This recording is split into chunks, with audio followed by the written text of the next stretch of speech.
Class cancel. भाई तुम नहीं लाई हो पेंसिल तो कह रहे हो क्लास कैंसिल, आई वाल हो गए ना। चलिए लेक्चर नंबर हमारा 5 है, आधारित है प्रत्यावर्ती धारा बोलते अल्टरनेटिंग करंट। आज देखिए अपन क्या क्या रिजल्ट आएगा, नेस्ता नाबूद कर देगा इस टॉपिक को। आज अपन क्या करेंगे, इस टॉपिक को आज नेस्ता नाबूद करेगा।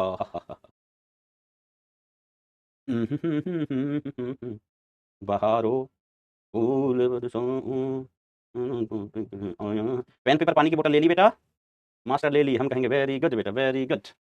बहुत ही बढ़िया, बहुत ही बढ़िया बरखुरदार। क्या है और धोरा है ट्रांसफर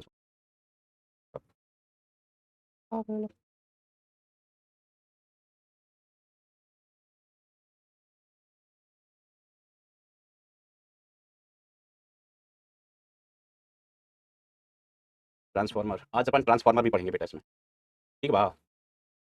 220 वाट अब चाहिए, यस ट्रांसफॉर्मर ही हो तुम। चलिए दोस्तों स्टार्ट करते हैं सेशन। हम एसी पढ़ रहे थे और कल अपन ने क्वेश्चन किया था एवरेज पावर वगैरह के बारे में जाना था।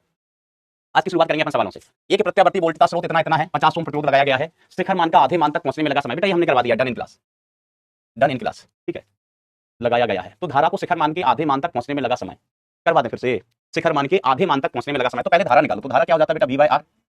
वी बाय या अपन ऐसे लिख सकते हैं, धारा का शिखर मान वी नॉट अपॉन प्रभावी प्रतिरोध। प्रभावी प्रतिरोध यहाँ पर आर ही होगा क्योंकि इस परिपथ में सिर्फ प्रतिरोध लगा है। क्या लगा है बेटा, सिर्फ प्रतिरोध। तो इसका मान कितना है, ये आई नॉट ही मान लो, कोई जरूरत नहीं है। वैसे अगर लिखना चाहो तो इसका मान हो जाएगा 220 अपॉन इसका मान कितना है 50, ठीक है। तो 222/5 एम्पियर ये धारा का शिखर मान आया, लेकिन हमें इसकी आवश्यकता नहीं है, हमें इसकी आवश्यकता नहीं है। यहाँ पर धारा अपन ऐसे लिख सकते हैं, I is equal to I naught sine ये ओमेगा टी, ठीक है। ये वोल्टेज और इसके मध्य कोई कलांतर भी नहीं होगा क्योंकि यहाँ पर क्या है बेटा, इधर धारा है और सिर्फ प्रतिरोध है, तो भी आर भी इधर ही होगा। तो जब सिर्फ प्रतिरोध होता है तो धारा और वोल्टेज के मध्य कोई कलांतर नहीं होता है, अपन को याद होना चाहिए। धारा और वोल्टेज के मध्य कोई कलांतर नहीं होता है, ठीक है। कब, जब सिर्फ प्रतिरोध है। ये अपन ने पढ़ा है कि किस केस में कितना कलांतर होता है। तो आई बराबर आई नॉट साइन ओमेगा टी। अब देखो साइन का ग्राफ बनेगा बेटा, किसका ग्राफ बनेगा, साइन का ग्राफ कुछ ऐसे बनता है। तो धारा के शिखर मान तक पहुंचने में लगा समय T/4 हो जाएगा। धारा के शिखर मान तक पहुंचने में लगा समय, यहाँ पर धारा कितनी होगी 0 और यहाँ पर धारा कितनी होगी आई नॉट, धारा का शिखर मान। और यहाँ पर समय कितना हो गया, T बराबर T/4। एक चौथाई चक्र में शिखर मान तक पहुंच जाएगी, ठीक है धारा। अब ये कह रहे हैं कि शिखर मान के आधे तक, धारा का मान आधे शिखर मान, ओ माय गॉड, आधे शिखर मान से पूर्ण शिखर मान पहुंचने में लगा समय।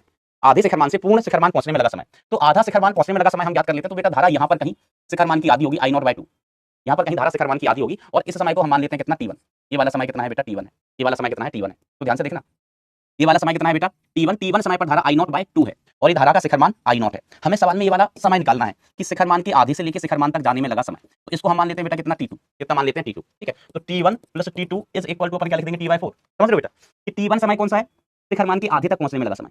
फिर T2 कौन सा समय, शिखर मान के आधे से शिखर मान तक पहुंचने में लगा समय, शिखर मान तक पहुंचने में लगा समय। तो हम T1 का मान याद करते हैं, I इज इक्वल टू हम ऐसे लिखेंगे I0 sin ओमेगा टी। अब इसको हम लिख देते हैं I0/2 is equal to I0 sin omega into T1। I0 से I0 बेटा कैंसिल आउट हो गया, तो इधर से बचा है बेटा 1/2 is equal to sin omega T1। 1/2 को क्या लिख सकते हैं बेटा, sin π/6 is equal to sin omega T1, omega T1। तो बेटा यहाँ से ओमेगा T1 का मान ये हम ऐसे लिख लें बेटा π/6 इज इक्वल टू कितना हो गया, ओमेगा T1 हो गया। तो T1 का मान कितना हो गया, π/6 ओमेगा, π/6 ओमेगा, ठीक है। तो π/6 ओमेगा की जगह अपन क्या लिख लेते हैं, 2π/t।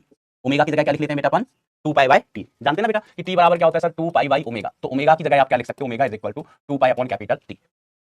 तो पाई से पाई कट गया, टी चला गया ऊपर, तो ये कितना आ गया बेटा, T/12 आ गया। तो T1 का मान कितना आ गया, T/12। तो इसका मान कितना आया है, T/12 plus T2 is equal to T/4। तो T2 का मान कितना आ गया, T/4 माइनस T/12। ये घटाने पर देखो कितना आ रहा है दोस्तों। तो T2 इज इक्वल टू कितना आ जाएगा, 4 × 12 8, 8 से 4 गया 2, T/6 आ जाएगा। ये घटाने पर कितना आ गया, T/6, ठीक है, T/6 आ गया। अब T की जगह अपन अगेन क्या लिख सकते हैं, चलो अगले पन्ने पे कर देता हूँ, यहीं गुचमुच हो जाएगा नहीं तो T2 इज इक्वल टू कितना आया, T/6 आया। T की जगह अपन क्या लिख लेते हैं, 2π/ओमेगा डिवाइड बाय 6। तो ये कितना आ गया, 2π/6 ओमेगा। तो 2π/6 ओमेगा का मान कितना दिया है आपको, ओमेगा बेटा यहाँ दिख रहा है 100π। ओमेगा क्या है बेटा, sign omega T, sine omega T. Omega T में ओमेगा कितना दिया गया है आपको, 100π दिया गया है, 100π, ठीक है। तो इससे ये कैंसिल आउट हो गया, इससे ये कटा 1 और इससे ये कटा कितना आया 3। तो बेसिकली ये कितना आया 1/300, 1/300, ठीक है। इसको अपन ऐसे भी लिख सकते हैं 10/3000, 10/3000। तो ये 10/3 इंटू 10 टू दी पावर 3 लिख दिया। तो ये 10/3 इंटू 10 टू दी पावर -3, तो 3.33 मिली सेकंड, 3.33 मिली सेकंड। तो बेटा यहाँ पर तो ये मात्र कैलकुलेशन थी, यहाँ पर क्या था बेटा, सिर्फ कैलकुलेशन था, ठीक है। मेन चीज सिर्फ यही समझना है कि क्या पूछा गया है, धारा का मान 0 से शिखर मान तक जाने में 1/4 चक्कर हुआ। कितना चक्कर हुआ, 1/4। तो यहाँ से लेके यहाँ तक का समय कितना हुआ, T/4। अब 0 से लेके शिखर मान के आधे तक का समय हमने T1 माना है और T1 का मान बेटा यहाँ से दिन दहाड़े निकाल लिया, ठीक है। फिर बचा हुआ टाइम शिखर मान के आधे से शिखर मान तक जाने में, ये समय हमने T2 माना है। तो T1 + T2 equal T/4। T1 + T2 T/4, T1 का मान हमें मिल गया। तो T2 का मान, T2 बराबर इतना आ गया। बस T की जगह टी की जगह 2 पाई बाय ओमेगा लिख लीजिए, ओमेगा का मान आपको दिया 100 पाई, 100 पाई, ठीक है। ऐसा सेम क्वेश्चन अपन ने, सेम तो नहीं, सिमिलर क्वेश्चन अपन ने क्लास में किया था। आई होप ये बात अब आपको क्लियर होगी। बहुत सारे सवाल करना है बेटा, रुकना नहीं है। कहा जाता है जब एक विद्युत वाहक बल E बराबर इतना, जहां t सेकंड में है, प्रत्यावर्ती स्रोत को एक परिपथ से जोड़ते हैं तो विद्युत वाहक बल E तथा धारा I में पाई बाई 4 का कलांतर पाया जाता है। तो निम्न में से कौन सा परिपथ होगा, निम्न में से कौन सा परिपथ हो सकता है? धारा और वोल्टेज के मध्य कलांतर है बेटा, कलांतर है। तो क्या क्या संभावनाएं हैं, क्या क्या संभावनाएं हैं, ठीक है। यहां हम लेते हैं बेटा धारा, तो एक तो यहाँ R हो, यहाँ XL हो, और इनका परिणाम यहाँ आ जाए कितना डिग्री पर, 45 डिग्री पर। तो tan 45 इज इक्वल टू आप क्या लिखेंगे, XL upon R, XL upon R। tan 45 का मान होता है 1, तो 1 is equal to XL upon R, अर्थात XL बराबर क्या होना चाहिए, R। अगर XL बराबर R है तो फिर बेटा ये सर्किट पॉसिबल है। वेरी गुड, वेरी गुड दोस्तों। अब देखो दूसरी संभावना आप ढूंढो और क्या हो सकता है। देखो ऑप्शन में देखना, LCR तो है ही नहीं, तीनों तो है ही नहीं, या तो RC है, या RL है, या RC है, या RL है, यही चार है, ठीक है। तो RL में अगर धारा और वोल्टेज, देखो परिणामी वोल्टेज बेटा यही आता है, जैसे हम क्या ये Z है, Z की ही दिशा में परिणामी वोल्टेज होता है, या परिणामी वोल्टेज की दिशा में ही हम Z लेते हैं, ठीक है। अब दूसरा देखो, क्या RC सर्किट के साथ ये संभावना है, RC सर्किट के साथ, तो हम कहेंगे सर बिल्कुल संभावना है RC सर्किट के साथ। देखिए कैसे, हमने कहा यहाँ पर अपन धारा लेते हैं, यस सर, तो इधर R धारा की दिशा में ही क्या होता है बेटा R, इधर होता है C, तो इधर हो गया बेटा XC। अब परिणामी इनका इनके बीच में कहीं आएगा, इनका R का और XC, R और XC का परिणाम इनके बीच में ही कहीं आएगा Z, या यहीं कह लें यहाँ पर ही क्या होता है भी। और वोल्टेज धारा के मध्य कलांतर कितना दिया गया, 45 डिग्री, 45 डिग्री। तो अगेन हम लिखेंगे tan 45 degree is equal to XC upon R। tan 45 का मान 1 होता है, XC की जगह अपन क्या लिखेंगे, 1 अपॉन ओमेगा C, किसमें मान दिया है, yes 1 upon omega C divided by R। तो यहाँ से बेसिकली हमें वैल्यू मिल जानी चाहिए, ये 1 is equal to 1 upon omega CR, मतलब ओमेगा CR बराबर कितना हो जाना चाहिए, 1 हो जाना चाहिए, ओमेगा CR बराबर 1 हो जाना चाहिए, ओमेगा CR का मान कितना हो जाना चाहिए, 1। तो आप देख लो ये किस केस में ऐसा मैच कर रहा है, ठीक है। इसका मतलब हो गया XL बराबर R का मतलब होगा ओमेगा L बराबर R, ओमेगा L बराबर R। तो ऐसा किस केस में हो रहा है, या तो ओमेगा L बराबर R हो जाए, या ओमेगा CR का मान 1 के बराबर हो जाए, ओमेगा CR का मान 1 के बराबर हो जाए, या ओमेगा L बराबर R हो जाए। आप बीच बीच में आ रहे हैं sir, O my God, I am so sorry, ध्यान रखिए बेटा, XL माइनस XC नहीं, क्योंकि L और C किसी भी ऑप्शन में नहीं है, R सभी में, अब R के साथ या तो C है या L है, या C है या L है, या C है या L है, मैं ध्यान रखूंगा बीच में ना आऊं। तो देखो सिंपल सी चीज है, L R वाला सर्किट परिणामी वोल्टेज इधर, मतलब R L वाला सर्किट परिणामी वोल्टेज इधर, R C वाला सर्किट परिणामी वोल्टेज इधर, परिणामी वोल्टेज इधर, ठीक है। तो परिणामी वोल्टेज इधर, तो tan फाई बराबर हम क्या लिख सकते हैं, tan फाई बराबर होता है लंब बटे आधार, तो लंब बटे आधार XC का मान 1 बाय ओमेगा C बटे R। tan 45 1 होता है, तो या तो ये हो जाए या ये हो जाए, दोनों सही हो रहे होंगे किसी में, तो दो आंसर हो जाएंगे, दो आंसर हो जाएंगे। तो इस केस में चेक करें ओमेगा CR का मान, इस केस में ओमेगा CR, तो ओमेगा का मान कितना दिया गया है, 100, ओमेगा का मान कितना दिया गया है बेटा, 100 दिया गया है, ठीक है। ओमेगा का मान 100 है, C का मान कितना है, 10 गुणा 10 की घात माइनस का 6, 10 माइक्रोफैराड है, 10 गुणा 10 की घात माइनस का 6, और इसका मान कितना है 1 × 10 to the power 3, 1 × 10 to the power 3। इसको सिंप्लीफाई करो कितना आ रहा है, तो 30 एक आ गया भैया, ये तो एक आ गया, तो ये वाला ऑप्शन करेक्ट है, ये वाला ऑप्शन करेक्ट है। अगर सिंगल चॉइस वाला ही सवाल है ना, तो ये टिक करके आप आगे बढ़ जाओगे, अगर सिंगल चॉइस वाला है तो ये टिक करके बेटा आप आगे बढ़ जाइएगा, ठीक है। इस केस में ये मान आएगा, अब इस केस में ये मान आ रहा है, ठीक है। अब देखो LR परिपथ में अपन क्या कह रहे हैं, इस केस के लिए ओमेगा L बराबर होना चाहिए R के, तो चलिए ओमेगा L का हम मान निकालते हैं, ओमेगा L का, तो ओमेगा का मान कितना है 100, और L का मान कितना है 10 मिली हेनरी, तो 10 गुणा 10 की घात माइनस का 3, तो बेटा ये तो 1 ओम आ गया, जबकि R कितना दिया है 1 किलो ओम, 1 किलो ओम, ये गलत है, ये R के बराबर नहीं है, बराबर नहीं है किसके, R के बराबर नहीं है, R के बराबर नहीं है, R के। अब ये वाला सर्किट आ जाओ, यहाँ RC है, तो RC में अपन किसकी वैल्यू चेक करेंगे, ओमेगा CR की, तो ओमेगा का मान कितना है बेटा 100 है, C का मान इस केस में कितना दिया 1 माइक्रोफैराड, तो 1 × 10 टू द पावर माइनस का 6, 1 × 10 टू द पावर माइनस का 6 इंटू R का मान कितना दिया 1 × 10 to the power 3, 1 × 10 to the power 3। इसको सिंप्लीफाई करेंगे तो ये 10 टू द पावर -1 बचेगा, ठीक है, 10 टू द पावर -1, लेकिन ओमेगा CR कितना आना चाहिए, 1 आना चाहिए, तो ये भी ऑप्शन गलत हो गया, ये ऑप्शन भी गलत हो गया। यहाँ पर RL ओमेगा L का मान ज्ञात करें, तो ओमेगा L का मान कितना आ जाएगा, ओमेगा का मान कितना है 100, L का मान कितना दिया गया है 1 मिली हेनरी, तो 1 × 10 टू द पावर -3, तो ये बचा 10 to the power -1 which is not equal to R। R का मान कितना है 1 किलो ओम है, 1 किलो ओम है, ठीक है। तो ये भी पॉसिबल नहीं है। हमने बोला ना कि अगर ये मेंस का सवाल होता, आपने पहला चेक किया, आंसर मैच करके आगे बढ़ जाओ, आगे बढ़ जाओ, समय बर्बाद करने की जरूरत नहीं है, स्पीड थोड़ा स्लो किया जाए बेटा। होमवर्क डिस्कस कर रहा हूं, देखो जब अपन कॉन्सेप्ट पढ़ते हैं, क्लास के क्वेश्चंस करते हैं, तो मेरी स्पीड लिटरली स्लो ही होती है, मॉडरेट होती है, मॉडरेट होती है। अब जो बच्चे मैंने होमवर्क दिया, घर पर सवाल ही नहीं पढ़े जिन्होंने, तो बेटा उनको तो स्पीड तेज लगेगा ना, घर पर सवाल नहीं पढ़े तो। ये तो ये हो सकता है कि मैंने होमवर्क दे दिया, आप कर लेना, सॉल्यूशन कहीं से देख लेना, गूगल से, AI से, इधर से उधर से, अन्यथा हो कैसे पाएगा। हम जितने सवाल क्लास में देंगे, होमवर्क में मान लीजिए मैंने 12 सवाल दिए, हम सभी क्वेश्चंस उस तरीके से सोल्व करवाएं जैसे कॉन्सेप्ट करवाते हैं, आप घर पे पढ़ो ही नहीं, आप घर पर पढ़ो ही नहीं, तो बेटा एक क्लास में क्वेश्चन ही हो पाएंगे, हम नया नहीं पढ़ पाएंगे, और इतना समय नहीं है, इतना समय नहीं है भाई। या तो फिर आप कहते हो होमवर्क डिस्कस करना बंद कर देते हैं, आगे की चीजें जो हमें पढ़नी है वो पढ़ लेते हैं। तो होमवर्क का डिस्कशन बेनिफिशियल उन्हीं के लिए होता है जिन्होंने घर पर समय निकाल के होमवर्क ट्राई किए हैं, अदरवाइज बेनिफिशियल नहीं होता है। और ये एक दिन के होमवर्क नहीं है, ये होमवर्क मैंने शायद 2-3 दिन पहले दिया था, ये होमवर्क मैंने थर्सडे को दिया था, ये होमवर्क मैंने थर्सडे को दिया था, हाँ ये वाला कल दिया था, ये वाला कब दिया था, ये वाला हमने कल दिया था।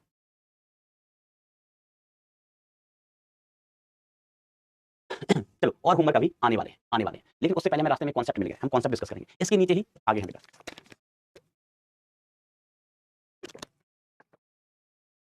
1 बजे से क्लास क्यों ले रहे थे बेटा? 1 बजे कौन सा क्लास है? समीर तुमको आएगा भी नहीं समझ में।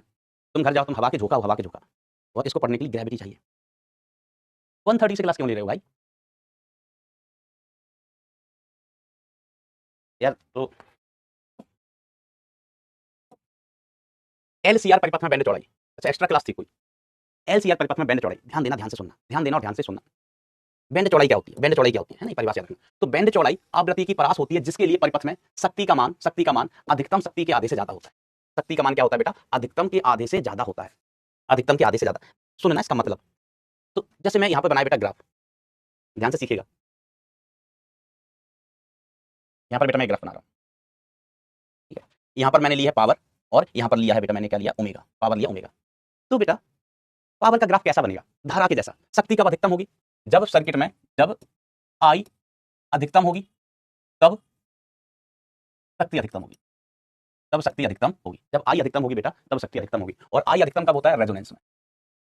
आई अधिकतम कब होता है बेटा? रेजोनेंस में, ठीक है। और शक्ति अपन क्या लिखते हैं? शक्ति P इज इक्वल टू होता है I R M S, I R M S का स्क्वायर इंटू आर होता है, आई आर एम एस का स्क्वायर इंटू आर होता है, ठीक है। ध्यान दीजिए। तो इसका जो ग्राफ बनता है दोस्तों, वो ग्राफ कुछ इस प्रकार से बनेगा।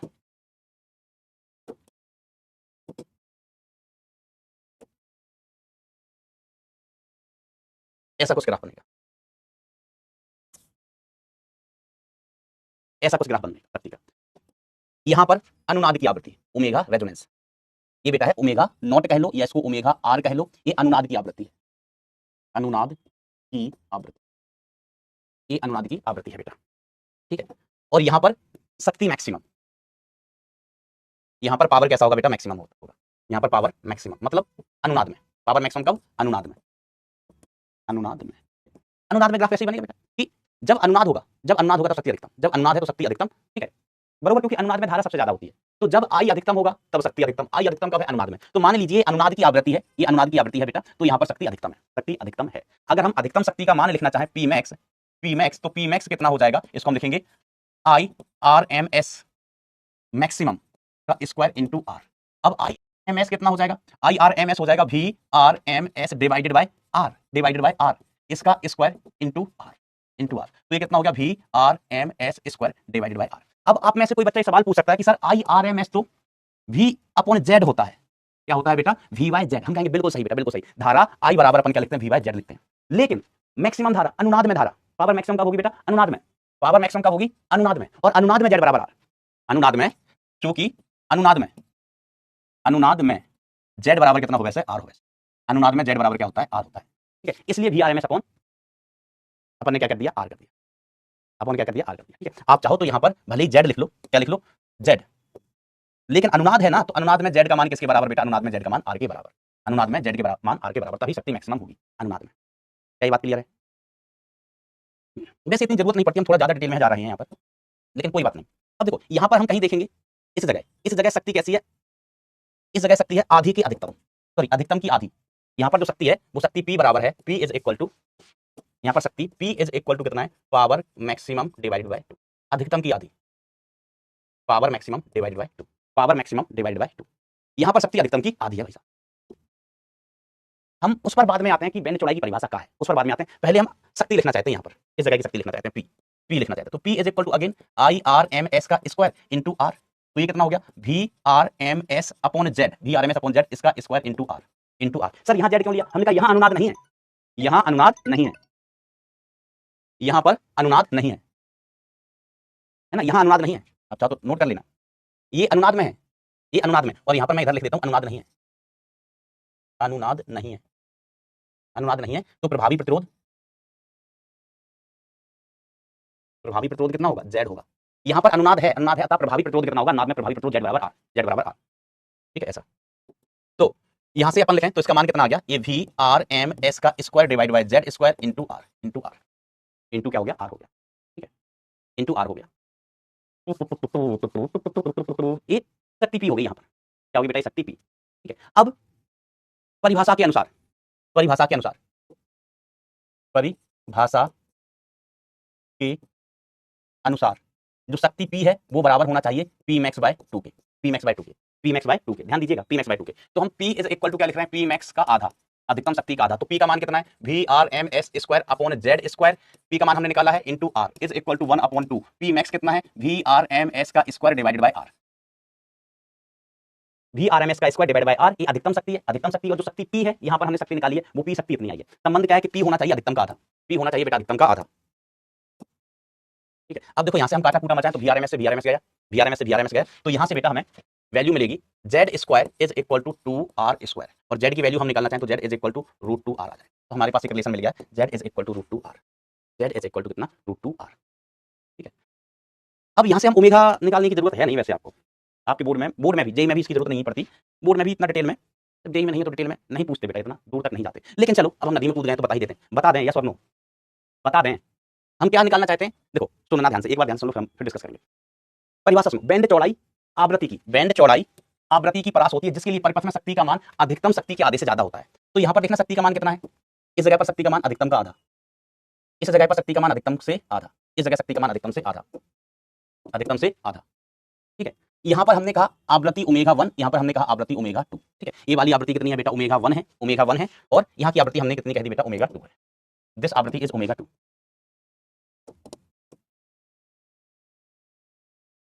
ये आवृत्ति कितनी है बेटा, ω2 है, ये वाली आवृत्ति कितनी है, ω2।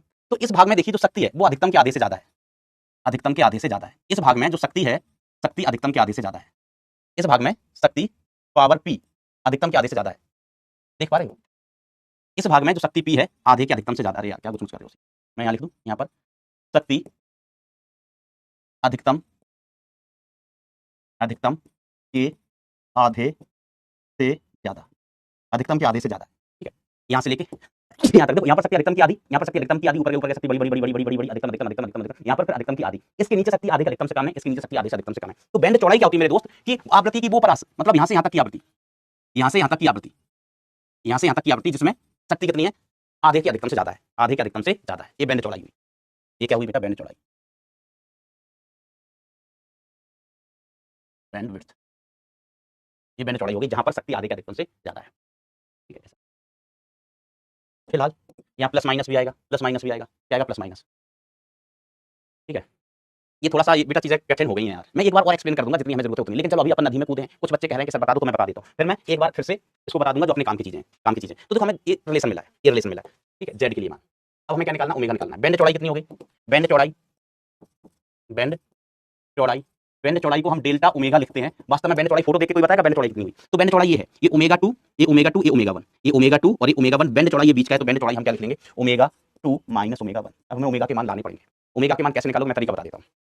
तो देखो एक बार अपन क्या लिखेंगे, Z is equal to plus √2 into R। दूसरी बार हम क्या लिखेंगे, दूसरी बार हम क्या लिखेंगे, Z2 is equal to minus √2 into R। Z2 is equal to minus √2 into R, minus √2 into R। ठीक है, अब Z का वैल्यू कितना होता है सर, Z का वैल्यू होता है under the root omega L minus 1 upon omega C इसका whole square plus R square is equal to √2R। बेटा यहाँ प्लस माइनस लेने की जरूरत नहीं है क्योंकि Z कभी नेगेटिव नहीं होगा।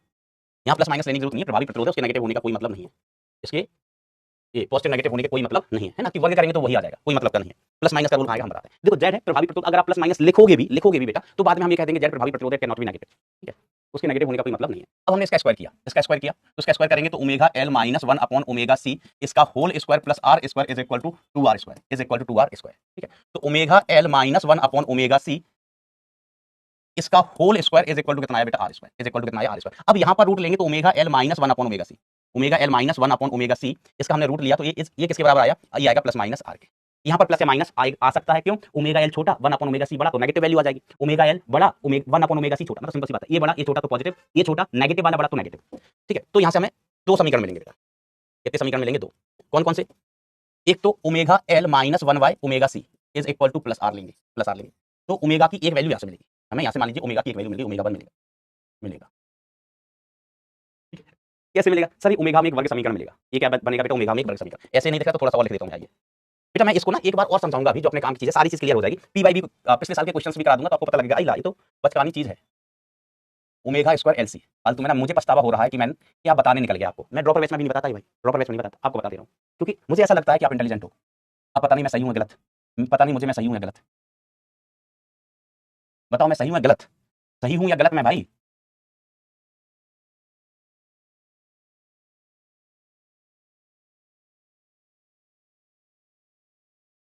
तो एक समीकरण हमें ये मिला। तो ये ओमेगा में वर्ग समीकरण है, ये ओमेगा में वर्ग समीकरण है, वर्ग समीकरण। तो यहां से हमें ओमेगा की दो वैल्यू मिलेंगी, एक नेगेटिव और एक पॉजिटिव। पॉजिटिव, ठीक है, तो कौन सी वाली वैल्यू लेके चलेंगे अपन? पॉजिटिव वाली। पॉजिटिव वाली वैल्यू लेके चलेंगे, ओमेगा नेगेटिव नहीं हो सकता।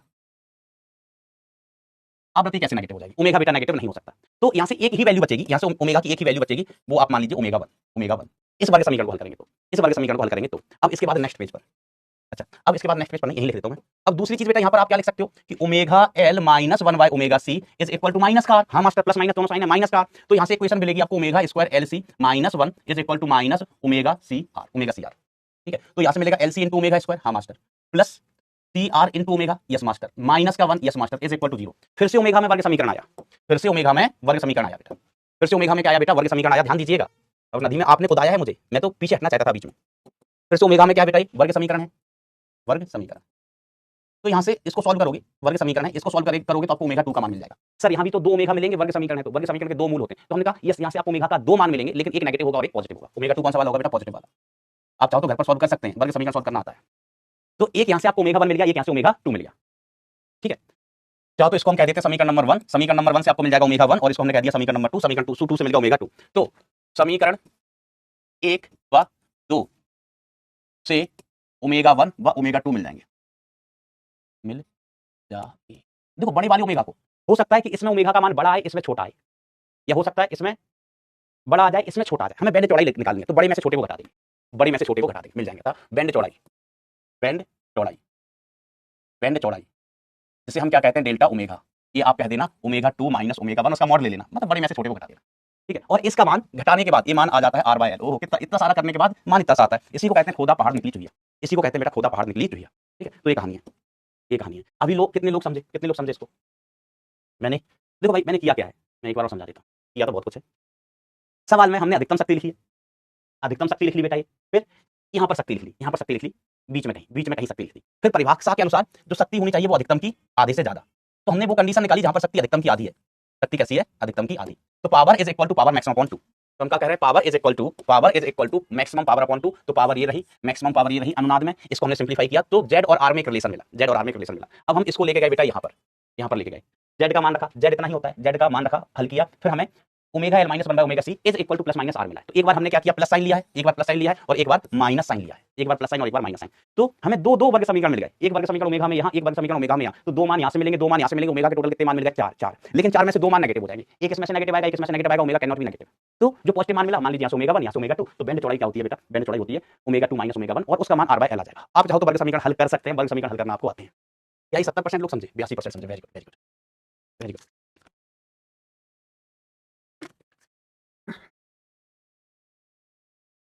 अब देखो भाई साहब, मैं सिर्फ काम की चीज बता देता हूँ कि अगर आपको इतना याद रह गया तो आपका काम हो जाएगा। आपका मतलब सवाल का काम हो जाएगा, सवाल का काम ही आपका काम। मैंने पेज कॉपी कर लिया, जो पहले लिखा है वो सब कुछ लिखा हुआ है।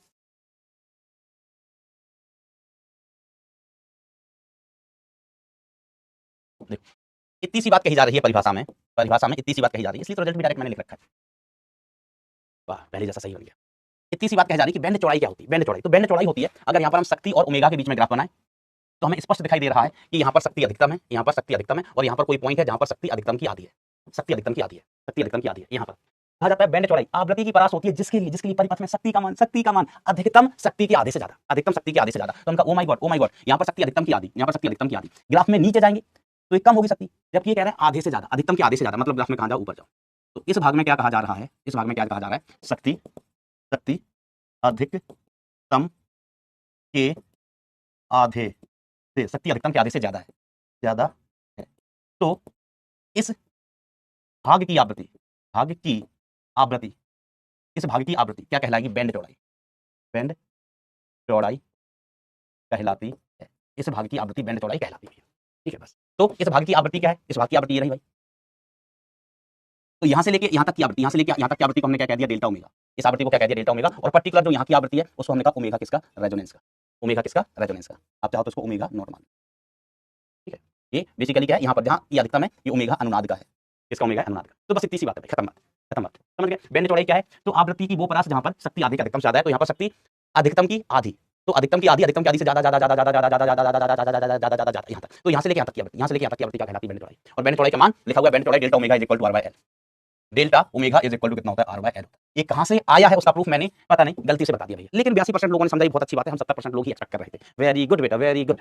अब यहाँ पर एक चीज आता है, इसको हम कहते हैं क्वालिटी परिपथ, है ना, ये इंपॉर्टेंट चीज, इस पर सवाल पूछे गए। क्वालिटी फैक्टर, गुणवत्ता गुणांक, क्वालिटी फैक्टर, गुणवत्ता गुणांक। तो क्वालिटी फैक्टर को निम्न प्रकार परिभाषित किया जाता है। तो क्वालिटी फैक्टर क्यू बराबर प्रति चक्र संचित ऊर्जा बटे प्रति चक्र ऊर्जा की हानि, प्रति चक्र संचित ऊर्जा बटे प्रति चक्र ऊर्जा की हानि, ठीक है। बेंड चौड़ाई की पदों में डेल्टा क्यू बराबर हम लिखते हैं ओमेगा आर बटे, ठीक है, ओमेगा आर बटे, है ना, क्यू इज इक्वल टू वास्तव में क्या होता है, अनुनाद, अनुनाद की आवृत्ति, अनुनाद की आवृत्ति बटे, अनुनाद की आवृत्ति बटे बेंड चौड़ाई, बेंड चौड़ाई, अनुनाद की आवृत्ति बटे बेंड चौड़ाई, अनुनाद की आवृत्ति बटे बेंड चौड़ाई, इस तरीके से हम इसको परिभाषित कर देते हैं। तो अनुनाद की आवृत्ति ओमेगा आर और ये क्यू हो गया, ठीक है। अब देखो इसके भिन्न भिन्न रूप हो सकते हैं, इसी को आप कई पदों में लिख सकते हो।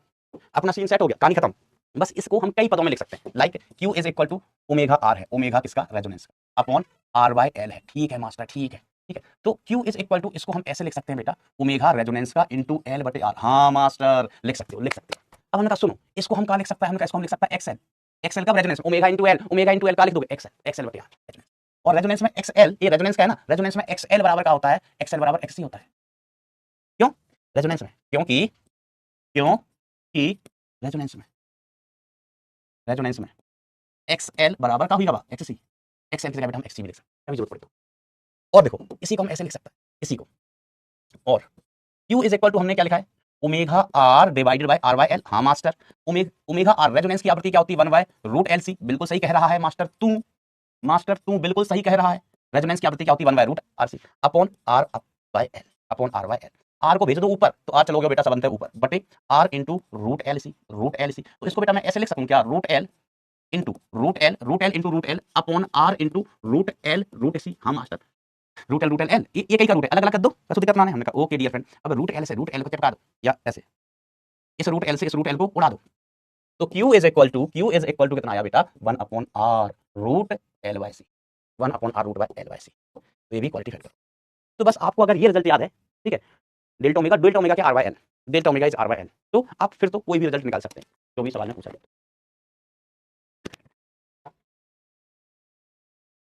हमने दोबारा से बता दिया, यही अपने काम की चीज है, इतनी अपनी काम की चीज,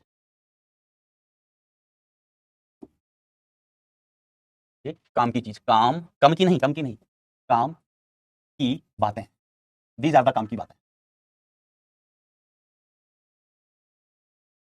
देखो ये मैंने क्यों बताया, specially advance point of view से, एडवांस पॉइंट ऑफ व्यू से, ठीक है, क्योंकि एडवांस में ना कई बार हाइपोथेटिकल क्वेश्चन बना देते हैं। जैसे बैंड चौड़ाई की वास्तव में परिभाषा क्या है कि आवृत्ति की वो परास जिसमें शक्ति आधे के अधिकतम से नहीं, जिसमें शक्ति अधिकतम के आधे से, अधिकतम के आधे से, अधिकतम के आधे से ज्यादा हो, अधिकतम के आधे से ज्यादा हो। लेकिन मान लीजिए एडवांस में सवाल बता दिए कि मान लीजिए कोई ऐसा परिपथ है, मान लीजिए कोई ऐसा परिपथ है जिसके लिए बैंड चौड़ाई हमने परिभाषित की है कि अधिकतम के 1/3 से ज्यादा, जिसके लिए बैंड चौड़ाई कितनी है, अधिकतम के 1/3 से ज्यादा। वो मतलब वो आवृत्ति की परास जहां पर शक्ति अधिकतम के 1/3 से ज्यादा है, तो फिर बेटा डेल्टा ओमेगा बराबर ये रिजल्ट नहीं आएगा, रिजल्ट नहीं आएगा, सब बदल जाएंगे। तो जो याद किए हुए सूत्र हैं वो सब बदल जाएंगे। फिर आपको ना यही तरीका अपनाना पड़ेगा, यही तरीका अपनाना पड़ेगा कि यहाँ पर जैसे मैंने अधिकतम शक्ति लिखी, फिर आप शक्ति लिखेंगे किसी जनरल पॉइंट पर, किसी व्यापक बिंदु पर, मतलब बीच में कहीं शक्ति लिखेंगे, बीच में कहीं शक्ति लिखेंगे, ठीक है। फिर परिभाषा के अनुसार P बराबर Pmax/3 करेंगे, यहाँ 2 किया है, Pmax/3 करना पड़ेगा। फिर आपको अगर हाइपोथेटिकल कोई सवाल बन गया तो Pmax/3 करके हल करेंगे, ZR में संबंध मिलेगा, फिर Z का मान रखेंगे, फिर ओमेगा में वर्ग समीकरण मिलेंगे, ओमेगा के वर्ग समीकरण हल करने पड़ेंगे, फिर ओमेगा 1 ओमेगा 2 मिलेंगे, फिर आप आवृत्ति का अंतर लेंगे, तब आपको बैंड चौड़ाई मिलेगी, तब आपको बेटा बैंड चौड़ाई मिलेगी। तो ये होमवर्क दे दूं मैं, होमवर्क दे दूं, मान शायद उल्टे सीधे हैं, आप सिर्फ समीकरण बना लेना। कोशिश करना कि बैंड चौड़ाई को अगर ऐसे परिभाषित कर दें कि आवृत्ति की वो परास जिसमें शक्ति अधिकतम की 1/3 से ज्यादा है, अधिकतम की 1/3 से ज्यादा है, तो क्या होगा। अब मेंस में क्या है भाई साहब, हम तो सवाल ही नहीं पढ़ रहे, हम ऐसे टिक करते हैं आंख बंद करके। विशेषता गुणांक है ना, विशेषता गुणांक मतलब वही क्वालिटी फैक्टर, विशेषता गुणांक मतलब वही quality factor, quality factor, quality factor की चर्चा की है तो कौन सा वाला, ओमेगा एल बाय, यही तो लिखा है, एक्स एल बाय आर ही तो लिखा है, ओमेगा एल बाय यही तो होती है भैया। परिभाषा ही पूछी है तो क्या होता है, ओमेगा रेजोनेंस का upon delta omega, omega resonance का इन्होंने माना है omega naught upon L by R, sorry R by L, ध्यान देना आर बाय एल, एल चला गया ऊपर, omega naught L by R है ये आंसर मेंस में तो यहाँ तक। अच्छा एक क्वालिटी फैक्टर की कहानी कितने लोग समझे, समझाऊंगा एक बार बेटा जल्दी से, सर थम्स अप तब करेंगे जब पोल दोगे, अगला होगा। तो जो बच्चे सीरियसली एडवांस को फोकस करें तो वो पहले 2 पेज देख सकते हैं अगर पूछ जाए तो, अदरवाइज ना जो मैंने काम की चीज लिखी है उससे काम चल जाता है बेटा। अंश वो चीजें थोड़ी टफ हो गई थी, जो मैंने अभी चीज बताई आपको ना वो थोड़ी टफ है ही, इसलिए मैंने आपको बताया कि वो जाने दो ना, जो दूसरी चीज हमने बताई ना कि काम की चीज वो देख लो आप एक बार, काम की चीज उससे क्वेश्चन सॉल्व हो जाते हैं। और वो शायद मैंने ना ये पहली बार ही बताया होगा, आपके बैच में बता दिया, मुझे पता नहीं ऐसा इंस्टिंक्ट आते हैं कि आप लोग इंटेलिजेंट हैं, ऐसे नहीं तो हमने नहीं बताया, शायद हम पिछले साल भी नहीं बताए थे लेक्चर बैच में, लेक्चर बैच में पिछले साल भी नहीं बताए थे, आपके पास तो लेक्चर होगा देख लेना। कुछ बच्चे देखो कितने प्यारे, उन्होंने क्वेश्चन सॉल्व भी कर लिया, आई लव यू बेटा, आई लव यू। यस बेटा, जो मैंने काम की चीज बोली है ना, बस वो याद कर लो, हो गया। इतना याद कर लो, डेल्टा ओमेगा बराबर आर बाय एल, और क्यू फैक्टर, क्यू वैल्यू क्या होती है, ओमेगा रेजोनेंस का अपॉन डेल्टा ओमेगा। बस इतने से काम हो जाता है भाई साहब, इतनी दो चीजें याद कर लो। चलिए, हाँ, सवाल है, दिए गए परिपथ में प्रतिरोध के स्रोत के मध्य विभवांतर। तो सवाल आते कैसे हैं, लप्पू जैसे सवाल आते हैं यार, वेरी गुड बेटा। सवाल आते कैसे हैं, ऐसे हमको सीधा सीधा दिखाई दे गया कि ये VL है, VL यहाँ पर VC है, VC है, तो VL VC बराबर है, मतलब एक दूसरे को खा जाएंगे, रेजोनेंस है, रेजोनेंस रेजोनेंस रेजोनेंस, तो 100 वोल्ट करंट कितना आ जाएगा अभी देख लेते हैं, करंट आ जाएगा 2 ampere. This will be the correct answer. समझ गए ना, VL VC बराबर है, VL VC बराबर है, एक दूसरे को खा जाएंगे, एक दूसरे को कच्चा चबा जाएंगे। VL बराबर VC है, अर्थात क्या है, अर्थात VL बराबर है VC के, अर्थात अनुनाद है, रेजोनांस है, रेजोनांस है। तो कैपेसिटर इंडक्टर को खा गया, कैपेसिटर इंडक्टर को खा गया, तो जेड बराबर सिर्फ क्या बचा है, आर। वैसे हम धारा इज इक्वल टू क्या लिखते हैं, वी बाय जेड लिखते हैं, लेकिन यहाँ पर वी बाय आर ही हो जाएगा। तो वी का मान कितना दिया है 100, आर का मान कितना है 5 की बिंदी 50, तो ये कितना आ गया 2 एम्पियर। ऑब्वियसली कौन सा मान है, आरएमएस मान होगा। वी का कौन सा मान दिया है, आरएमएस मान दिया, आरएमएस मान होगा। My dear friend, my dear friend, समझ गए। अगला सवाल देखो, ये भी जेई का ही सवाल है। कोणीय आवृत्ति का प्रत्यवर्ती धारा स्रोत प्रतिरोध आर है, संधारित्र सी के साथ श्रेणी क्रम में जुड़ा है। धारा आई है, धारा कितनी आई है, यदि स्रोत की आवृत्ति ओमेगा बाय 3 जबकि वोल्टता वही है हो जाए, तो प्रतिरोध में धारा आधी हो जाती है, प्रतिरोध में धारा आधी हो जाती है। तो वास्तविक आवृत्ति पर प्रतिघात व प्रतिरोध में अनुपात ज्ञात कीजिए। ठीक है, कौन सा परिपथ है भाई साहब, आरसी परिपथ है। कौन सा परिपथ है भाई साहब, आरसी परिपथ है। कोनो बड़ी बात ना है, वोल्टेज भी मान लो, वी आर एम एस बराबर कितना मान लिया, भी मान लिया। ठीक है, भी मान लिया। प्रतिरोध आर, धारिता सी, तो इसका जेड कितना हो गया, जेड पहले केस में तो under the root X C, मतलब एक्स सी को क्या लिख लेते हैं, चलो X C square plus R square. हाँ मास्टर, तो जेड पहले केस का कितना आ गया, अंडर, ये होमवर्क ही है, 1 अपॉन ओमेगा सी का स्क्वायर प्लस आर स्क्वायर। तो धारा पहले केस की, पहले केस में धारा आई इज इक्वल टू कितना आ गया, V upon Z one, V upon Z one. ठीक है, वी अपॉन जेड वन। ठीक है, देखते हैं दूसरे केस में ओमेगा बदल दिया, दूसरे केस में क्या किया, ओमेगा चेंज कर दिया, ओमेगा को चेंज किया है, ओमेगा को चेंज किया तो जेड बदल जाएगा, जेड इज इक्वल टू अब कितना, under the root X C dash का square plus R square. R तो बदल नहीं है भैया, क्या किया है, आवृत्ति को ओमेगा बाय 3 कर दिया। अब आवृत्ति बदलेंगे तो आर बदल जाएगा क्या, सर आर का आवृत्ति से कोई लेना देना ही नहीं है। आवृत्ति से किसका लेना देना होता है, ओमेगा का, सॉरी एल का सी का, एल का सी का, ये हम क्या एक्सएल का एक्स सी का, एक्सएल का एक्स सी का लेना देना होता है। तो देखो Z is equal to, second case में हम लिखेंगे तो ये कितना हो गया, under the root 1 upon omega, omega की value omega upon 3 into C, इसका whole square plus R square, whole square plus R square. तो अभी धारा I2, इस केस की धारा I2 बराबर हम क्या लिखेंगे, V upon Z two, V upon Z two, V upon Z two. अब ये कह रहे हैं कि प्रतिरोध में धारा आधी हो जाती है सवाल के अनुसार, सवाल से क्या कह रहे हैं बेटा, ये कह रहे हैं I2 is equal to I1 upon 2, I2 is equal to I1 upon 2, तो हम लिखेंगे I2 is equal to I1 divided by 2। तो I2 तो मान कितना है रे, तो ये है वी अपॉन ध्यान दीजिएगा 1 अपॉन, ये 3 ऊपर चला जाएगा, 3 ओमेगा सी, इसका whole square plus R square is equal to 1 अपॉन 2 V upon under the root 1 by omega C. अच्छा चलो 1 बाय ओमेगा सी, वैसे तो एक्सएल का ही अनुपात चाहिए यार, चलो ठीक है, अब हमने लिख दिया है प्लस आर स्क्वायर, ये हो गया। अब काटा कूटा मचाओ तो इससे कट गया, इससे कट गया, तो अब ध्यान दीजिएगा बेटा, यहाँ बचेगा 2 रूट के अंदर इसको मैं एक्स सी ही लिख दूँ, X C plus R square, X C plus R square, और इधर अंडर द रूट क्या बचा 3 up into X C, 3 into X C whole square plus R square. क्योंकि अनुपात जो पूछा है ना, वो एक्स सी का ही पूछा है, प्रतिघात मतलब एक्स सी और आर का अनुपात पूछा है, प्रतिघात और प्रतिरोध का अनुपात पूछा है। तो basically 1 upon omega C is X C, समझ गए, 1 ये 3 को इसका गुना इधर किया, इसका गुना इधर किया, अब ये 3 है ना, 3 तो 1 upon 3 into 1 upon omega C is X C. अरे जल्दी बोलो या सर नो कमेंट में। अब इसका वर्ग कर दो, काम खत्म। वर्ग करोगे तो 4 एक्स सी स्क्वायर, वर्ग कर दो तो 4 X C square plus 4 R square is equal to 3 X C square plus R square. इसको इधर लेके आओ तो X C square is equal to, उसको उधर लेके आओ, कुछ गड़बड़ हो गया, 2 का स्क्वायर 4, अच्छा ये 9 एक्स सी स्क्वायर आएगा, ये कितना आया 9 एक्स सी स्क्वायर। तो इसको इधर बुलाओगे तो ये 5 एक्स सी का स्क्वायर, उसको उधर लेके जाओगे माइनस का 5 एक्स सी का स्क्वायर, इसको उधर लेके जाओगे तो माइनस 3 आर स्क्वायर, माइनस से माइनस बाबा टिल्लू हो गया, टिल्लू हो गया, तो X C square upon R square is equal to X C square upon R square is equal to 3/5, 3/5 answer हो जाएगा ये वाला। ये वाला, अरे भाई बोलो जल्दी बोलो दोस्तों, समझ ला भाऊ, सर समझ ला, है ना। बस वो थोड़ा सा ना क्या, अपॉन में 3 है तो 3 ऊपर चला गया, तो वो 3 एक्स सी हो गया, है ना। ध्यान देना, X C is equal to क्या होता है, X C is equal to कितना होता है 1 by omega C, 1 by omega C. अब दूसरे केस में एक्स सी डैश बेसिकली क्या कर दिया, 1 अपॉन ओमेगा अपॉन 3 इंटू सी कर दिया, तो ये कितना हो गया 3 इंटू 1 बाय ओमेगा सी, मतलब 3 टाइम्स पुराना वाला एक्स सी। अब देखो ये सवाल है का, ये सवाल है का, एक्स एल एक्स सी बराबर एक दूसरे को खा गए था, सिर्फ क्या बचा है आर। करंट पूछी है तो करंट इज इक्वल टू, वैसे तो वी बाय जेड होती है लेकिन अनुनाद है तो वी बाय आर हो गया, वी बाय आर होगा, वी कितना 240, आर कितना 30, ये हो गया 8 एम्पियर, 8 एम्पियर। और क्या पूछे, वोल्ट मीटर का पाठ्यांक, वोल्ट मीटर का पाठ्यांक 0, वोल्ट मीटर देखो, वोल्ट मीटर का पाठ्यांक कितना हो जाएगा 0, क्योंकि ये इसको खा जाएगा, ये इसको खा गया भैया, VL और VC बराबर है, वोल्ट मीटर क्या रीड करेगा, VL माइनस VC रीड करेगा और वो बराबर 0 हो जाएगा। अनुनाद है ना, तो VL बराबर होगा बेटा VC के, अनुनाद है ना, क्या बेटा अनुनाद है, यहाँ पर दिखा कि नहीं दिखा अनुनाद, अनुनाद है। अब चलो हम इसमें बहुत ज़्यादा टाइम पास नहीं करते इस सवालों में, है ना, ये लप्पू से सवाल हैं सबके सब। इस सवाल को देखो, देखो सीखना सीखना, सर गलत बात बेटा, मैंने क्या गलत बात बोली, कुछ मेरे से मुंह से कुछ गलत निकल गया।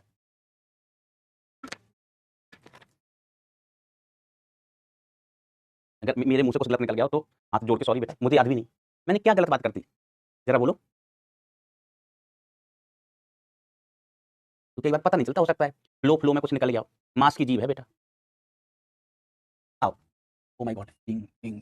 अब देखो हमें प्रभावी मान निकालना है, प्रभावी मान निकालना है। तो देखो प्रभावी मतलब आरएमएस मान, प्रभावी मतलब आरएमएस मान। तो आरएमएस मान निकालने के कुछ तरीके हमने पहले बताए थे, लेकिन पहले तरीके में से कोई तरीका नहीं है। तो देखो आप ऐसे मान लो यहाँ पर दो धाराएं जोड़ रही हैं, एक धारा I1 इज इक्वल टू कितना है 2 sin 100 पाई t, दूसरी धारा है I2 is equal to 2 sin 100 pi plus 30 degree. ऐसी दो धाराएं हैं और I बराबर कितना I1 प्लस I2। तो बेटा ऐसी चीजें याद करो, हमने कब ऐड करना स्टार्ट किया था 11th क्लास के एसएचएम में ऐड किया, अभी ऐड कर रहे हैं, है ना, इस साइन कॉस वाली चीजों को, और आगे भी वेव ऑप्टिक्स आएगा, वहां पर भी इनको ऐड करना पड़ेगा। तरीका सीख लो, सीधे सीधे सदिश की तरह जुड़ जाती है चीजें, सीधे सीधे सदिश की तरह जुड़ जाती है, बहुत आसान। होता क्या है कि इनका जो इनको जब अपन ऐड करेंगे ना, तो आई इज इक्वल टू हम ऐसे लिख लेंगे, ऐड करने के बाद आई इज इक्वल टू कुछ I naught sine omega T plus alpha. ठीक, इस तरीके से लिख लेते हैं, इस तरीके से ऐड करके इनको लिख लेते हैं I1 प्लस I2। और ऐड कैसे करते हैं, सदिश की तरह भैया, एक इधर दूसरा इधर, एक इधर और दूसरा इधर। इधर देखो आयाम आयाम देखा करो, इसका आयाम कितना 2, इसका आयाम देखो 2, और मैं कलांतर कितना 30 डिग्री, कलांतर कितना 30 डिग्री। तो इनके मध्य कोण फाई इज इक्वल टू कितना हो गया 30 डिग्री, 30 डिग्री। ये वाला कितना है 2, ये वाला भी कितना है 2। मुझे यहाँ परिणामी बता दो भाई साहब, क्या बता दो परिणामी, परिणामी आयाम का। देखो हम किसको जोड़ रहे हैं, ये आयाम है, ये आयाम है, तो ये परिणामी किसका मिलेगा आयाम का, जोड़ने के बाद कितना आएगा जोड़ के बता दो। दो सदस्य हैं जिनके बीच कोण 30 डिग्री है, जोड़ के बताओ जल्दी, लेट हो रहे हैं।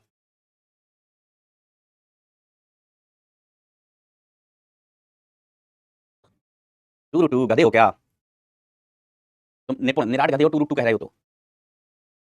बेटा आशीष हमको पता है, बेटा आशीष हमको पता है, इसलिए तो मैं ऑनलाइन पढ़ाता हूँ, क्योंकि मैं अच्छा नहीं पढ़ाता। ऑफलाइन पढ़ाऊंगा और बुरा पढ़ाऊंगा तो बच्चे हमें बोरी में भर के कूटेंगे, मुझे बहुत मारेंगे, बहुत मारेंगे। इसलिए मैं ऑनलाइन पढ़ाता हूँ, यहाँ बच्चे नहीं होते हैं। अब कैमरे में घुस के थोड़ा ना मारोगे मुझे।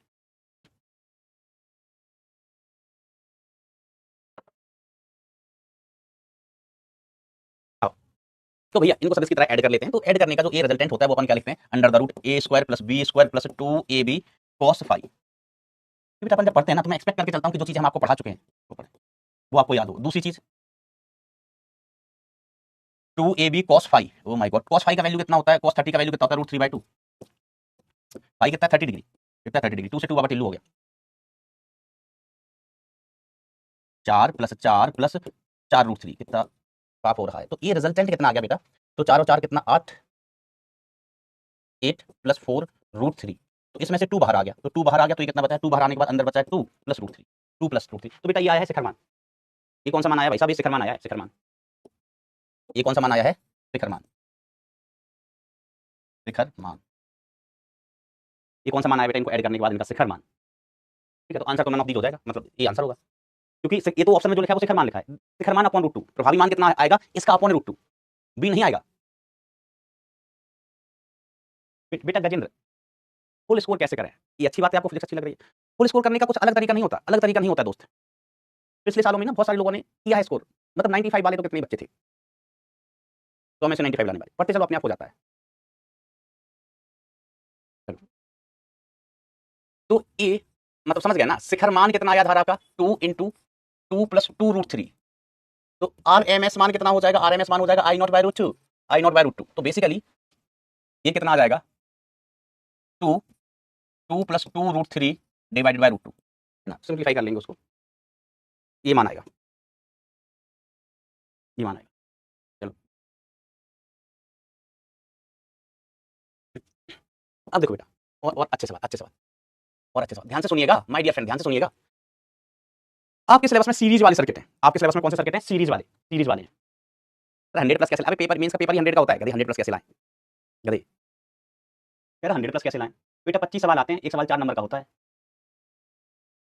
एक सवाल कितने नंबर का होता है, 4 नंबर का होता है, तो 100 ही तो आएंगे। लप्पू हो यार तुम। अब देखो बेटा अच्छा सवाल समझिए। तो वैसे आपके सिलेबस में बेटा क्या है, सीरीज वाले सर्किट हैं, सीरीज वाले। अब सर ये तो पैरेलल में है, ये तो पैरेलल में है, ये तो हमारे में पूछा ही नहीं जाएगा। मान लीजिए पूछ गए तो, मान लीजिए पूछ लिया तो, मान लीजिए पूछ लिया तो क्या करोगे, हमने कहा सुनो सुनो क्या करोगे। यहाँ पर धारा आ रही है आई, मान लीजिए यहाँ से धारा आई कितनी आई। अब ये यहाँ पर दो भागों में बढ़ गई, दो भागों में बढ़ गई। तो यहाँ पर धारा I1 और यहाँ पर धारा कितनी गई I2। यहाँ पर धारा I1 गई है और यहाँ पर धारा कितनी गई I2। सुनो ना ध्यान से, ध्यान से। क्या हम I1 I2 का मान निकाल सकते हैं, तो आप इसको ना दो अलग अलग सर्किट लगा दो, बना दो। देखो ये दो समांतर में है ना, ये दो ब्रांच समांतर में, समांतर में विभवांतर सेम होता है, तो यही विभवांतर यहाँ लगा है और यही विभवांतर यहाँ लगा है, तो आप इसको दो अलग अलग सर्किट बना सकते हो। एक प्रतिरोध वाला सर्किट बना लो अलग, प्रतिरोध वाला सर्किट बना लो, V बराबर कितना है, V बराबर कितना है, V not sine omega T, इनके मान दिए गए, ठीक है। प्रतिरोध R, इसमें धारा हमने मान ली है I1, ठीक है। दूसरा ये वाला बना लो LC, तो इधर C और इधर L, इधर C और इधर L, इधर C इधर L, V is equal to V not sine omega T, V is equal to V not sine omega T, ठीक है। ऐसा दो अलग अलग भाई समांतर में ही है ना, देखो प्रतिरोध वाली ब्रांच और ये वाली ब्रांच दोनों समांतर में, समांतर में विभवांतर सेम होता है, तो ये विभवांतर हमने LC में लगा दिया, यही विभवांतर अपन ने R में लगा दिया। अब बेटा इन सर्किट की तो धारा निकालनी आती है ना अपन को, क्या आप I1 I2 के मान निकाल के मुझे बता सकते हो अभी दिन दहाड़े? है हिम्मत I1 I2 के मान निकाल के बताने की? है हिम्मत? सभी कोशिश करेंगे, कोशिश करेंगे। तो देखो यहाँ I नॉट निकाल, I1 नॉट निकालो, I1 नॉट, तो हम क्या कहेंगे V नॉट अपॉन प्रभावी प्रतिरोध सिर्फ R ही है, तो V नॉट का मान कितना है बेटा, V नॉट का मान है 200 और R का मान कितना दिया है, R का मान दिया है 100, R का मान कितना दिया है 100, तो इसका मान कितना आ गया 2 एम्पियर, 2 एम्पियर, ठीक है। और इस केस में प्रतिरोध वाले केस में धारा और वोल्टता समान कलाम होते हैं, धारा और वोल्टता कैसे होते हैं बेटा, समान कलाम होते हैं। तो इस केस में हम लिखेंगे I1 is equal to I1 not sine omega T, sine omega T, तो I1 इज इक्वल टू कितना आ गया 2 साइन ओमेगा इंटू टी, ये I1 का मान मिला है, I1 का मान, I1 का मान। अब बेटा इसके लिए कोशिश करो वही वाला डायग्राम बनाना, इस चैप्टर में सिर्फ एक चीज है कि अगर आपको वही क्लासेस रेसेस लीव वो डायग्राम आपने सीख लिया ना तो चैप्टर सफाचट, फिर चैप्टर में कुछ नहीं बचता है। लेकिन वो डायग्राम नहीं आता तो फिर बेटा परेशान रहोगे। जैसे मुझे लग रहा है कि और टॉपिक की तुलना में इस टॉपिक में बच्चे ज्यादा परेशान लग रहे हैं हमको, जबकि इस टॉपिक से इजी टॉपिक कोई है ही नहीं फिजिक्स में, इस टॉपिक से आसान टॉपिक कोई फिजिक्स में है ही नहीं माय डियर फ्रेंड्स। कितने लोगों को ये टॉपिक टफ लग रहा है, थम्स डाउन पर वोट करना ईमानदारी से, ये टॉपिक टफ है ही नहीं भाई। दो चीजें हो सकती हैं कि या आपके नंबर ऑफ लेक्चर शायद बढ़ गए हैं ईयर बैच के, तो ईयर बैच में सभी बच्चे थोड़ी ना होंगे, तो प्रैक्टिस शायद कम हो पा रही हो, टाइम कम मिल रहा हो।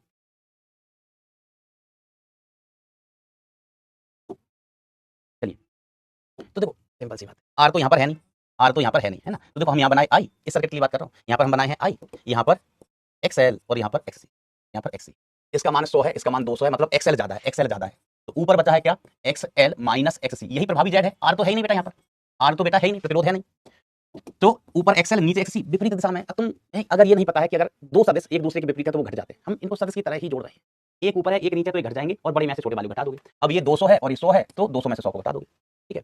अभी जेड है तो जेड की ही दिशा में बेटा जो परिणामी वोल्टेज होता है हम वो लेते हैं, याद रखना जेड की ही दिशा में परिणामी वोल्टेज लेते हैं, जेड की दिशा में ही परिणामी वोल्टेज। तो इस सर्किट का जेड कितना आ गया, तो आ गया XL माइनस XC, तो जेड इज इक्वल टू कितना आ गया 200 माइनस 100 इज इक्वल टू 100। 33% को टफ लग रहा है चैप्टर से, चलो ओके। तो ये जेड का मान आ गया, जेड का मान।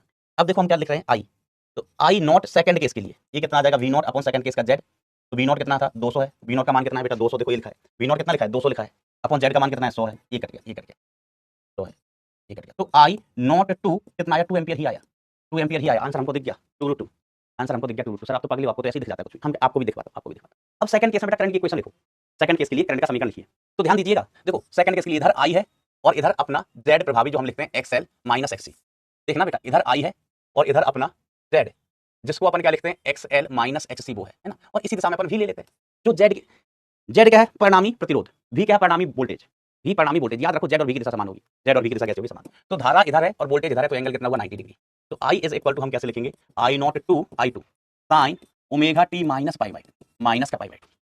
सर माइनस क्यों, हमने कहा देखो वोल्टेज की कला कितनी है सर ओमेगा टी, वोल्टेज की कला कितनी है ओमेगा टी, वोल्टेज में देखो वोल्टेज कला हटाओ, वोल्टेज का कोण कितना ओमेगा टी, ओमेगा टी, तो वोल्टेज से V इधर है, V से धारा पीछे है, V से धारा पीछे है कितनी 90 डिग्री, V से धारा पीछे है कितना 90 डिग्री, V से धारा पीछे है हाउ मच 90 डिग्री, V से धारा पीछे है कितनी 90 डिग्री, ठीक है। तो हमारे पास दो करंट्स हो गई, एक करंट तो बेटा ये रही अपने पास है ना, इसका भी मैं मान लिख लेता हूं, तो एक करंट हमारे पास I2 is equal to 2 ampere sine omega T minus 90 आया, और I1 का मान कितना है 2 साइन ओमेगा टी आया। तो अब हमें इन दोनों को ऐड करना है, तो देखो इसका आयाम 2 इसका आयाम 2 और इनके मध्य कोण फाई बराबर कितना है, फाई कह लो अल्फा कह लो जो भी, इनके मध्य कोण कितना है 90 डिग्री। अब ऐड करके बताओ, देखो इनको सदस्य मान लिया करो, एक सदस्य है 2, दूसरा सदस्य भी है 2, और इनके मध्य कलांतर मतलब इनके बीच का कोण कितना है 90 डिग्री है, तो दो सदस्य हैं जिनके मध्य कोण 90 डिग्री है, तो आंसर क्या आएगा। अच्छा इसमें मान कौन सा पूछा है, प्रभावी धारा पूछे, तो प्रभावी धारा तो बेटा 2 एम्पियर आ गई, प्रभावी धारा ये शिखर धारा आएगी 2√2। चलो याद करके बताओ मुझे, ऐड करके बताओ इनको, दो सदस्य बेटा एक सदस्य 2 है, दूसरा भी सदस्य 2 है, कोण उनके बीच 90 डिग्री है, कोण उनके बीच 90 डिग्री है।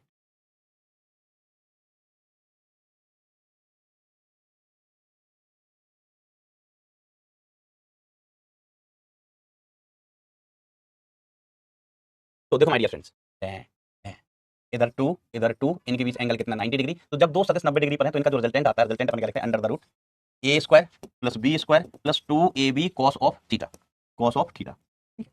तो r is equal to 2 square plus 2 square plus 2 into 2 into 2 into cos 90, cos 90 की वैल्यू कितनी हो जाती है, cos cos 90 की वैल्यू कितनी होती है 0, तो ये वाला पूरा पद कितना हो गया भाई साहब 0 हो गया। तो r इज इक्वल टू कितना आया, r इज इक्वल टू 2√2। ठीक है, तो r बेसिकली क्या है, परिणामी आयाम, आई आर परिणामी। ठीक है, परिणामी का आयाम है ये, क्या बेटा, परिणामी धारा का आयाम।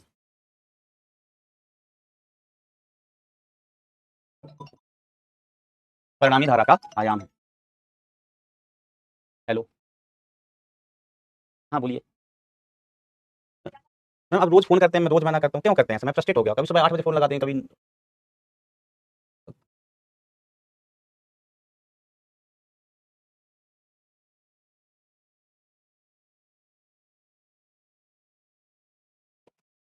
2 एम्पियर, 2 एम्पियर। ठीक है, ऐसे चलिए समझ गए। एक वाला कह रहा है कि सर यहाँ प्लस आएगा, बेटा प्लस नहीं आएगा। वोल्टेज की कला कितनी है, वोल्टेज का कौन कितना है, वोल्टेज में ओमेगा टी लिखा है ना भैया। अब वोल्टेज यहाँ है, वोल्टेज यहाँ है, तो धारा बेटा उससे पीछे जाने पर आ रही है, पीछे जाने पर आ रही है धारा, माइनस होगा शिवम, माइनस होगा, माइनस होगा शिवम। ये क्या करें, ये मध्य विभवांतर, विभवांतर नहीं बेटा, धारा के मध्य विभवांतर होता है, इनके मध्य कलांतर पूछा है, कलांतर। इनके मध्य क्या पूछा है, कलांतर। ऑप्शन वही रह गए, तो इसका आंसर कितना आ गया, इसका आंसर आ गया है 90 डिग्री। क्यों, I1 बराबर कितना आया, 2 साइन ओमेगा टी आया, वही सवाल है, वही सवाल। I2 इज इक्वल टू कितना आया, 2 साइन ओमेगा टी माइनस 90 आया है। बड़ा सवाल पहले पूछे, छोटा बाद में पूछ रहे हैं। ठीक है, I1 I2 2 sine omega T, 2 sine omega T minus 90, 2 sine, है ना, तो ऐसे कलांतर कितना हुआ बेटा, 90 degree. Transformer, oh my god, transformer का बड़ा प्यारी चीज है, बड़ी प्यारी चीज है। ट्रांसफार्मर ना हो तो दुनिया अधूरी रह जाए।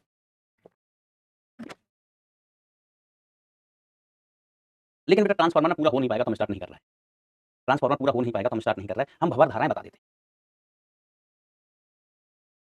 क्या बता देते हैं, भंवर धाराएं। ट्रांसफार्मर कल पढ़ा देंगे, छोटा सा टॉपिक है। चुंबकीय बल रेखाएं बायोडीन आदमी, चुंबकीय बल रेखाएं नहीं बेटा, हम पढ़ रहे हैं बेटा भंवर धाराएं, भंवर धाराएं। छुट्टी नहीं, 10 मिनट है, हम यूटिलाइज करेंगे। भंवर धाराएं, हाँ भंवर धाराएं, ध्यान से सुनना, हाँ रहा है, भंवर धाराएं, एडी करंट्स। भंवर धाराएं मतलब एडी करंट्स, ध्यान से सुनिएगा। एडी करंट कहते हैं इनको, फोकल करंट भी कहते हैं। या इससे पहले बेटा एक दो छोटी छोटी सी चीजें और रह गई हैं एसी में ही, वही डिस्कस कर लेते हैं, फिर इनको ना कल ही बता देंगे। मन कितना देखो बेचैन है, मन कितने बेचैन बा यार, वो स्लाइड कौन सी लगाते। चलो आइए, मैं और छोटी छोटी चीजें बताता हूं।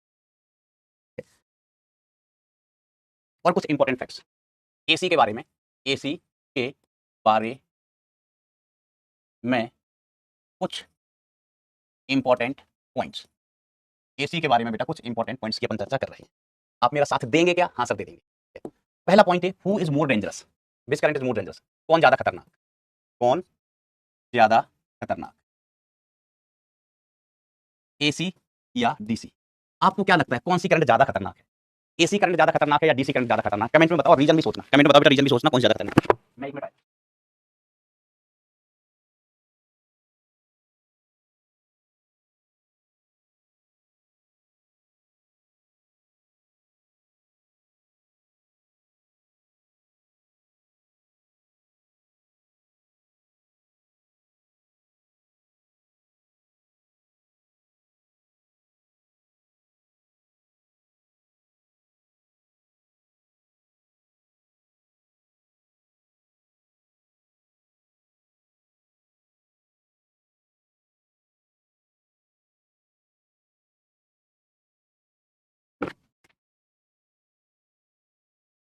विच करंट इज मोर डेंजरस, तो भाई ना ये क्या बोलते हैं, एसी ज्यादा खतरनाक, आंसर इज एसी। सुनना कैसे ना? ठीक है, अब देखो हमने लिखा है, आपको दिया गया वी एसी वोल्टेज हमने आपको दे दिया, एसी वोल्टेज कितना दे दिया, 220 वोल्ट, 220 वोल्ट दिया है। ठीक है, कितना दिया, 220 वोल्ट। तो बेटा ये कौन सा मान है इसका, ये आरएमएस मान है, कौन सा मान है, आरएमएस। अगर हम इसका शिखर मान निकालना चाहें, शिखर मान, तो शिखर मान कितना हो जाएगा, शिखर मान अपन क्या कहेंगे, ये हो गया √2 इंटू आरएमएस, √2 इंटू आरएमएस। तो √2 और वी आरएमएस का मान कितना हो गया, वी आरएमएस का मान हो गया 220, 220। तो जब आप इनका गुणा करोगे लगभग बताओ कितना आ रहा है, बताइए मान कितना आएगा, √2 इंटू 220 कितना आएगा, कितना आएगा, कितना आएगा,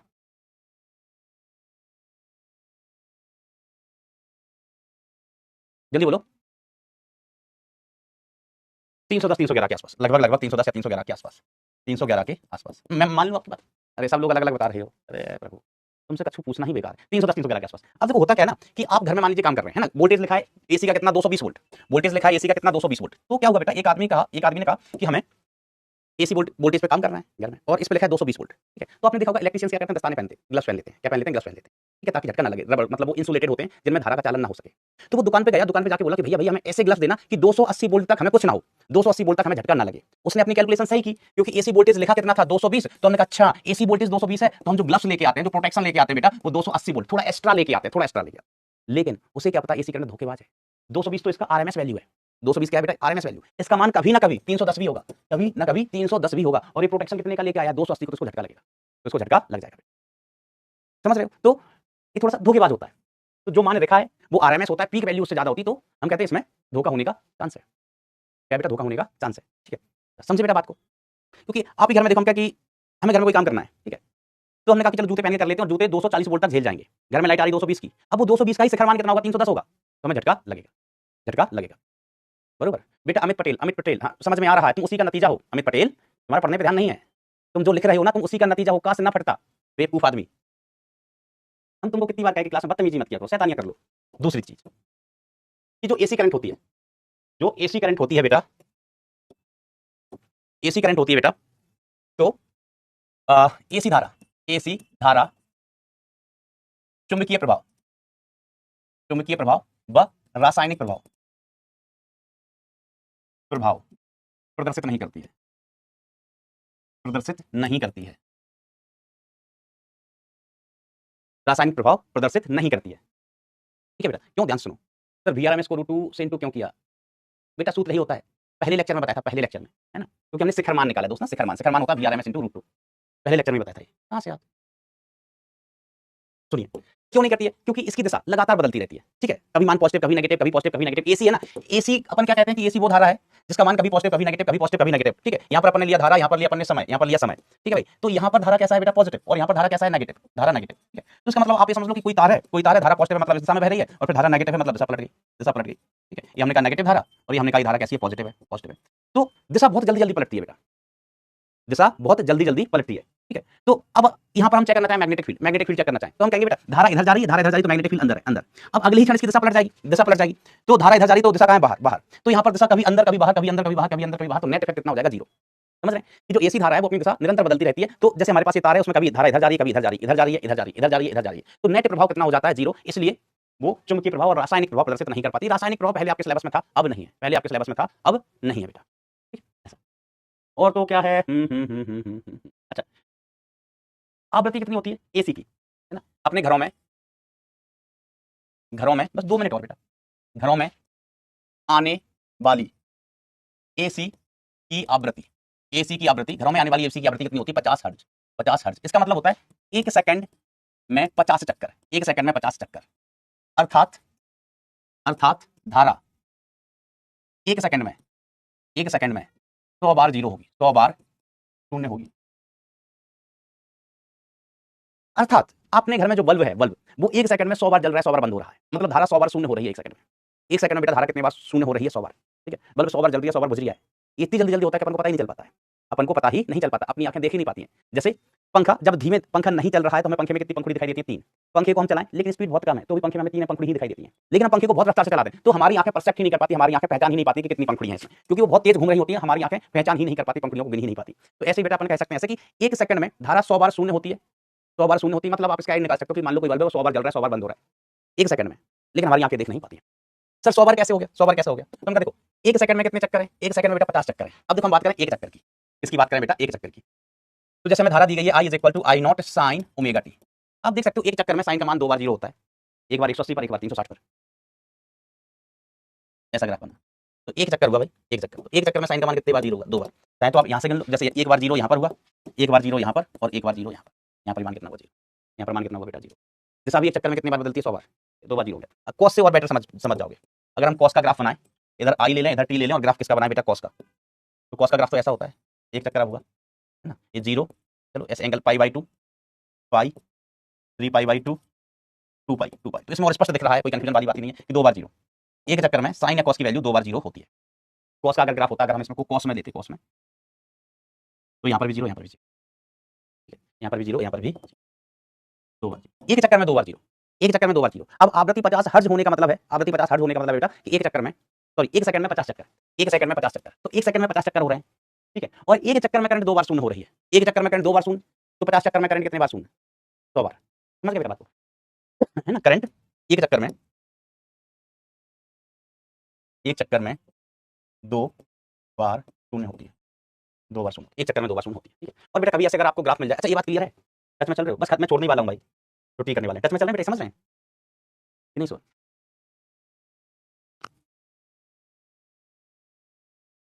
ओके।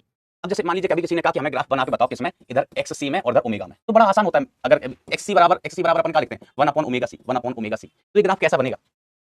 ये ग्राफ कैसा बनेगा? ग्राफ ऐसा बन जाएगा। कैसे सर? देखो ये किसकी जगह है, वाई की जगह है, और ये किसकी जगह है, एक्स की जगह है, एक्स की जगह। तो इसकी जगह क्या लिख दोगे बेटा, वाई, और ओमेगा की जगह क्या लिख दोगे बेटा, एक्स। तो ये आ गया Y is equal to 1/x into something C, ठीक है। तो ये किस तरीके का ग्राफ बना, x into Y is equal to 1/c, 1/c। तो ये क्या बनेगा, पर समकोणीय अतिपरवलय है, हाइपर समकोणीय समकोणीय अतिपरवलय, समकोणीय अतिपरवलय, समकोणीय अतिपरवलय। अच्छा, अगर कभी हमें ग्राफ बनाना होगा किसके बीच में, तो बेटा कोई रटने का लिखने का नहीं है ना, ये तो मैं बताऊं ना, अगर मैं बताऊं भी नहीं, ठीक है, तो भी आपको पता होना चाहिए। देखो रिलेशन क्या होता है, X L is equal to क्या होता है, X L is equal to omega into L, X L is equal to omega into L होता है, ये सब होता है। तो ये समानुपाती ग्राफ कैसा बनेगा, एक्स एल समानुपाती टू ओमेगा, खत्म बात। एक्स एल समानुपाती टू ओमेगा, तो कैसा ग्राफ बनेगा, सरल रेखा बनेगा। कैसा ग्राफ बनेगा, सरल रेखा बनेगा। तो इस प्रकार के कभी ग्राफ आ जाए तो पता होना चाहिए कि कुछ नया नहीं है इसमें, लेकिन पता होना चाहिए एक्सएल ओमेगा के बीच, एक्सएल और ओमेगा के बीच हमें ग्राफ बनाना है, तो हमें एक्सएल और ओमेगा में बेटा रिलेशन पता होना चाहिए, that XL is directly proportional to omega, पता होना। अच्छा एक चीज और, कि एसी में जो मीटर होते हैं, है ना, ये लिखने का नहीं, कुछ नहीं, बस थैंक यू। एसी के जो मीटर होते हैं वो आरएमएस वैल्यू नापते हैं, है ना, याद रखना। एसी में जो भी हम वोल्ट मीटर, एमीटर जो भी यूज करते हैं, वो कौन सी वैल्यू नापते हैं, आरएमएस। इस पॉइंट को नोट कर लो बेटा अभी कभी, यहीं कहीं पर भी। एसी में जो भी मीटर्स होते हैं, एमीटर हो या वोल्ट मीटर, वो आरएमएस वैल्यू का मापन करते हैं, ठीक है। चलिए आज के लिए इतना ही। नहीं, ट्रांसफार्मर कल ही पढ़ेंगे अपन, ट्रांसफार्मर्स बेटा अपन कल ही पढ़ेंगे, ठीक है। तो ये कुछ छोटी मोटी बातें थी। अच्छा एक चीज और बताओ, बताओगे कि लेट हो गए, चलो कल पूछ लूंगा, आज मन नहीं लग रहा होगा आपका, कल ही पूछ लूंगा। अच्छा पता करके आना, पता करके आना। ये कहा जाता है, नोट कर लो सवाल,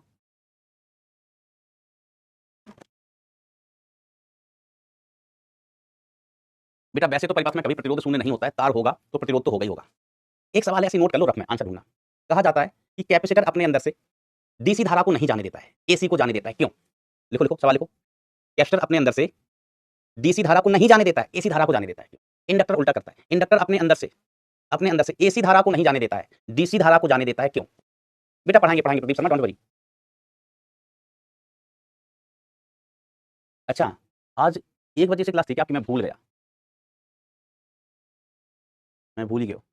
आपकी ईयर बैच की क्लासेस कौन कौन से दिन होती हैं? अच्छा सवाल लिख लेना जो मैंने पूछे हैं। 11th के बारे में बता दो बेटा, 11th आप मंजिल सीरीज से कर सकते हैं, 11th बेटा मंजिल सीरीज से कर सकते हैं कंप्लीट।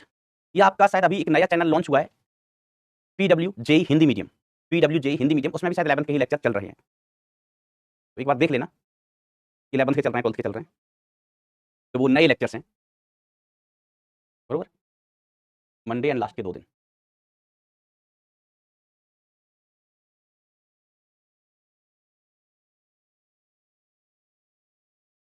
चलिए बच्चों, तो आज के लिए इतना ही, मन लगा के दिल लगा के। जेई एक्सप्रेस से मत पढ़ना, अगर उससे पिछले बैच से ही पढ़ना है तो मंजिल से बेटर बैच नहीं है बेटा कोई, मंजिल बेटर बा। कुछ बच्चों को अगर एसी में भी दिक्कत है ना, तो एसी भी बेटा आप मंजिल वैसे एक बार पढ़ सकते हैं, बहुत लंबा लेक्चर नहीं है, उसमें शायद हमने दूसरे तरीके से पढ़ाया है कुछ, मतलब दूसरे तरीके से बताई हैं चीज़। तो जैसे कुछ बच्चों को ना कि सर एसी टफ लग रहा है, एसी टफ लग रहा है, तो एक बार बेटा मंजिल सीरीज से देख लेना। चलिए बस हो गया बेटा, हो गया। आज के लिए इतना ही, मन लगा के दिल लगा के पढ़ाई करते हैं। Thank you so much, tata bye, take care, love you all.